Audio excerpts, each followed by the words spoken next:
السلام علیکم ناظرین، اس قسط کے آغاز میں ہم دیکھتے ہیں کہ قبیلے میں بران اور جرکوتائی لوگوں میں ہتھیار تقسیم کر رہے ہوتے ہیں۔ اسی لمحے اوران اپنے جان بازوں کے ساتھ قبیلے میں داخل ہوتا ہے۔ جرکوتائی اور بران آگے بڑھ کر اس کا استقبال کرتے ہیں۔ بران کہتا ہے آپ تیمور تاش کے پاس گئے تھے، وہ بھی اس کے تمام سپاہیوں کو مارنے کے بعد۔ جرکوتائی کہتا ہے مغولوں کا غصہ تو داستانوں میں لکھا ہوا ہے۔ بران کہتا ہے میں نے جرکوتائی سے کہا تھا کہ ہمیں آپ کے پیچھے جانا چاہیے۔ عثمان صاحب نے اپنی غیر موجودگی میں اپنے بچوں کی حفاظت کی ذمہ داری ہمیں دی ہے۔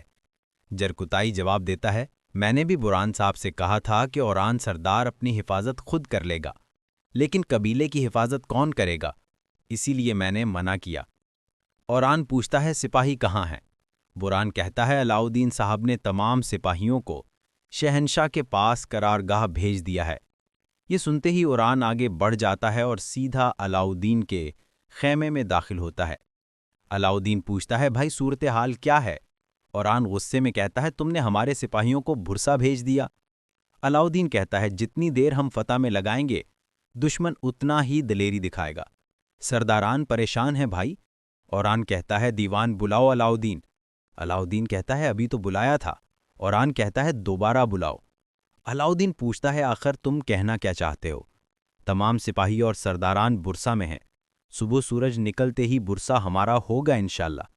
اوران کہتا ہے آج نہیں علاؤدین، تم محاصرہ ختم کرو گے، برسا کو کچھ دیر اور انتظار کرنا ہوگا۔ علاؤدین غصے سے جواب دیتا ہے وہ انتظار نہیں کرے گا بھائی۔ اوران دوبارہ سخت لہجے میں کہتا ہے میں نے کہا محاصرہ اٹھا لوں۔ اس پر علاؤدین چیختے ہوئے کہتا ہے ایسا نہیں ہو سکتا۔ آوازیں خیمے سے باہر تک سنائی دیتی ہیں، سرداران اور سپاہی سب کچھ سن رہے ہوتے ہیں۔ اندر علاؤدین کہتا ہے میں نے سب کو برسا بھیج دیا ہے، آخر تم چاہتے کیا ہو؟ اوران کہتا ہے تم محاصرہ اٹھاؤ گے۔ اسی وقت ملہون خاتون پہنچتی ہیں اور باہر کھڑے جرکوتائی سے پوچھتی ہیں کہ اندر کیا ہنگامہ ہے؟ بران کہتا ہے اندر تو قیامت برپا ہے۔ ملہون خاتون آوازیں سنتے ہوئے آگے بڑھتی ہیں۔ اندر علاؤدین کہتا ہے اگر تم کائی کے مستقبل کی فکر کرتے ہو تو سمجھو کہ ہمیں برسا لینا ہی ہوگا۔ اسی دوران ہمیں سپاہیوں کے درمیان دو مشکوک چہرے نظر آتے ہیں۔ اوران کہتا ہے آج ہی لشکر واپس بلاؤ گے، فیصلہ ہو چکا ہے۔ یہ کہہ کر وہ آگے بڑھتا ہے تو علاؤدین پیچھے آ کر کہتا ہے میں نے حکم دے دیا ہے، برسا فتح ہوگا۔ اوران پلٹ کر کہتا ہے اگر ہم نے برسا پر حملہ کیا تو ہماری جانیں چلی جائیں گی، ہمارا قبیلہ مٹ جائے گا، ہمارے باپ کا خواب بکھر جائے گا۔ علاؤدین اسے کھینچ کر کہتا ہے میں حکم دیتا ہوں تم کارا حصار جاؤ گے۔ اوران جواب دیتا ہے میں قرارگاہ جاؤں گا اور پہنچ کر اس جنگ کو روکوں گا۔ علاؤدین چیختا ہے ہرگز نہیں اوران، اس رستے پر واپسی نہیں۔ ملہون خاتون کہتی ہیں اوران علاؤدین ہوش کرو کیا کر رہے ہو؟ اوران کہتا ہے اگر ہم نے برسا پر حملہ کیا تو ہم اپنی زمینیں کھو دیں گے، پھر تیمور تاش کی فوج کا مقابلہ کیسے کریں گے؟ میں اس سے مل کر آیا ہوں، ہم نے معاہدہ کیا ہے۔ یہ سنتے ہی علاؤدین آگ بگولا ہو جاتا ہے، کیا تم نے تیمور تاش سے معاہدہ کیا؟ تم نے دشمن سے ہاتھ ملا لیا، شکر ہے بابا یہاں نہیں ہے۔ اوران کہتا ہے اگر سن بھی لیں تو کیا ہوگا، عہدہ چھین لیں گے یا مجھے جلا وطن کر دیں گے؟ فیصلہ کرو علاؤدین، کیا تم سب کو بتاؤ گے یا میں خود بتاؤں؟ علاؤدین کہتا ہے تم مجھے روند کر ہی گزر سکو گے۔ اوران کہتا ہے تو پھر میں یہی کروں گا۔ یہ کہہ کر وہ اسے زوردار مکہ مارتا ہے، دونوں گتھم گتھا ہو جاتے ہیں، سپاہی بیچ میں پڑتے ہیں۔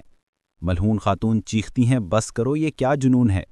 اوران کہتا ہے اگر ہمارے رستے جدا ہو گئے تو پھر میرے رستے میں مت آنا۔ پھر وہ کارا خلیل اور سپاہیوں کو اکٹھا کر کے نکلنے لگتا ہے۔ پیچھے علاؤدین حکم دیتا ہے اوران کو گھیر لو، یہ عثمان صاحب کے نام پر حکم ہے۔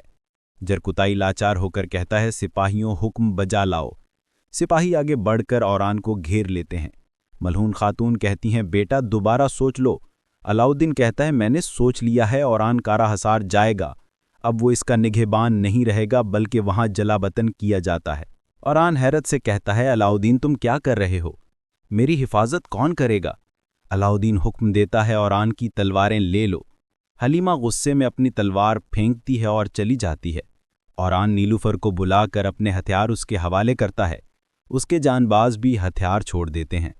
اوران کہتا ہے میرے جانے سے پہلے قاسم اور سلمان کو میرے پاس لے آنا، پھر حکم دیا جاتا ہے کہ اوران کے ہاتھ باندھ کر اسے کارا حصار لے جایا جائے۔ دو مشکوک افراد میں سے ایک دوسرے سے کہتا ہے تیمور تاش کو خبر بھیجو۔ اگلا نظارہ، سگوت میں فلاتوس اپنے بدلے کے ارادے سے آگے بڑھ رہا ہوتا ہے۔ اسی دوران فاطمہ سگوت میں داخل ہوتی ہے۔